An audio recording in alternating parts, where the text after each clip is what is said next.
कोंडागांव जिले के फरसगांव ब्लॉक अंतर्गत ग्राम पलना में आयोजित 4 दिवसीय ब्लॉक स्तरीय बाल क्रीड़ा प्रतियोगिता का समापन मुख्य अतिथि केशकाल विधायक नीलकंठ टेकाम की उपस्थिति में किया गया। इस आयोजन में फरसगांव ब्लॉक के 50 संकुलों के अंतर्गत आने वाले स्कूलों को 16 जोन में बांटा गया था, जिसमें 2000 से अधिक खिलाड़ी बच्चों के साथ शिक्षक शिक्षिकाओं ने भाग लिया। इस ब्लॉक स्तरीय बाल क्रीड़ा प्रतियोगिता में प्रमुख रूप से खो खो, कबड्डी, रिले रेस सहित कई सांस्कृतिक कार्यक्रम हुए। इस आयोजन में सभी खेलों में विजेता खिलाड़ियों को मुख्य अतिथि के द्वारा पुरस्कार वितरण किया गया।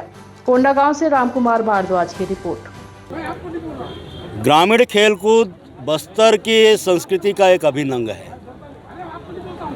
बहुत सालों से खेल और सांस्कृतिक गतिविधियां इस क्षेत्र की एक तरह से परंपरा के रूप में चली आ रही है और इस आयोजन के माध्यम से न केवल शारीरिक क्षमता का विकास हो रहा है बल्कि बौद्धिक क्षमता का भी लगातार विकास हो रहा है और ये आने वाले दिनों में इसका जो महत्व है बच्चों के जीवन में देखने को मिलेगा।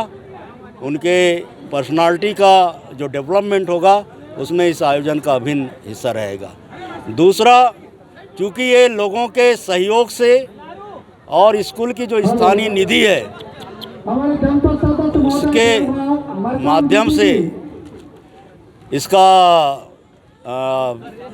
संपन्न होता है कार्यक्रम, तो इसमें लोगों की सहभागिता बहुत ज़्यादा रहती है। जैसा कि आपको पता है, इस खेल कूद को आयोजित करने के लिए हालांकि राजीव मितान क्लब में 1 लाख से अधिक की राशि पुराने सरकार ने दी थी, लेकिन उसका इसमें 5 पैसा भी खर्चा नहीं हो रहा है, बल्कि गांव के हर परिवार से 500 रुपया का चंदा लेकर के यहाँ पर खेलने आने वाले बच्चों को रहने की व्यवस्था, उनके लिए खाने की व्यवस्था, उनके ठहरने की व्यवस्था, उनके लिए शौच की व्यवस्था, स्नान की व्यवस्था गांव के लोग करते हैं। तो ये एक अनोखा परंपरा है और ये काफ़ी मजबूत सामाजिक संगठन के रूप में गांव की व्यवस्था को जीवित रखने में अपना अभिन्न योगदान दिया है। सर, बच्चों को खेल के प्रति क्या संदेश देना चाहिए? मैं उनको यही कहना चाहूँगा कि बस्तर का नाम रोशन करना है उनको।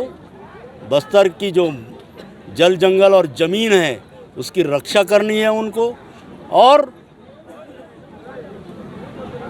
अधिक से अधिक संख्या में प्रशासनिक अधिकारी और एक अच्छा किसान, एक अच्छा व्यापारी, एक अच्छा जनप्रतिनिधि बने, एक अच्छा नागरिक बने, यही मेरी शुभकामना है। ग्रामीण के द्वारा कुछ मांगे भी रखी गई, उस पर किस तरह निराकरण किया जाएगा?